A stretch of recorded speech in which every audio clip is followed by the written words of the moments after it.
শহরের একদম শেষ প্রান্তে একটা পরিত্যক্ত জায়গা ছিল। চারপাশে ভাঙা জিনিস, আবর্জনা, পুরনো লোহা। সেই জায়গার এক কোণে পড়েছিল একটা গাড়ি। গাড়ি বললেও ভুল হবে, ওটা ছিল একটা মরিচা ধরা লোহার স্তূপ। চাকা প্রায় বসে গেছে, কাঁচগুলো ভাঙা, বডিতে জায়গায় জায়গায় গর্ত। বৃষ্টি হলে পানি ঢুকত, রোদে লোহা গরম হয়ে যেত।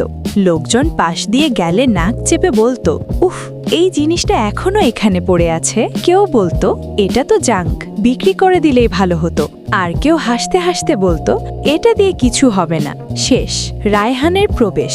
একদিন বিকেলে স্কুল থেকে ফেরার পথে একটা ছোট ছেলে থেমে গেল। তার নাম রায়হান। সে চুপচাপ দাঁড়িয়ে গাড়িটার দিকে তাকিয়ে রইল। তার বন্ধুরা বলল, চল না, এখানে দাঁড়িয়ে কি করছিস? রায়হান ধীরে বলল, তোমরা যাও, আমি আসছি।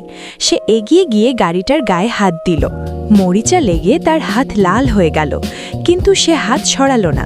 তার চোখে যেন একটা স্বপ্ন জ্বলছিল। সে আস্তে করে বলল, সবাই যেটাকে শেষ বলে, আমি এটাকে নতুন করে বানাবো। ঘর শুরুর লড়াই। রায়হান বাড়ি গিয়ে বাবাকে বলল, আব্বু, ওই পুরনো গাড়িটা আমি ঠিক করতে চাই। বাবা প্রথমে অবাক হলেন, তারপর একটু হেসে বললেন, তুই পারবি? রায়হান দৃঢ় কণ্ঠে বলল, আমি চেষ্টা করব। বাবা কিছুক্ষণ চুপ থেকে বললেন, ঠিক আছে, কিন্তু মনে রাখিস, কাজটা সহজ না। দিন 1, ধুলো পরিষ্কার। পরদিন সকালেই রায়হান কাজে লেগে গেল। সে পুরনো কাপড় দিয়ে ধুলো মুছতে লাগলো। ধুলো এত বেশি ছিল যে কাশি উঠছিল, তবুও সে থামল না। দিন 5, মরিচার সাথে যুদ্ধ।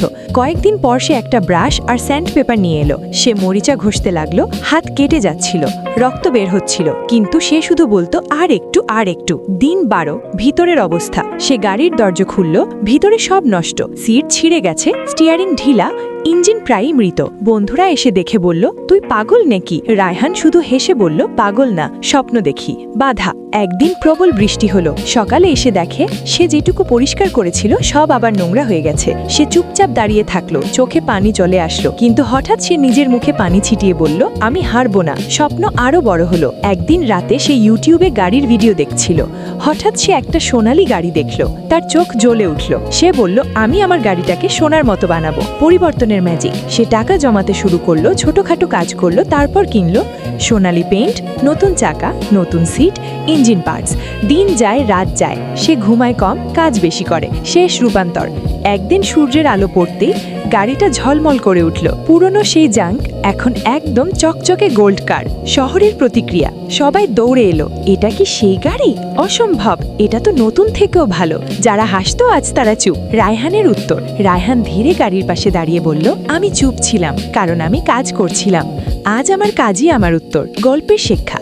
এই গল্প শুধু একটা গাড়ির না, এটা বিশ্বাসের গল্প, এটা পরিশ্রমের গল্প। এটা প্রমাণ করে যেটাকে সবাই আবর্জনা ভাবে, সেটাই একদিন সোনায় পরিণত হতে পারে। মানুষ তোমাকে ছোট করবে, হাসবে, থামাতে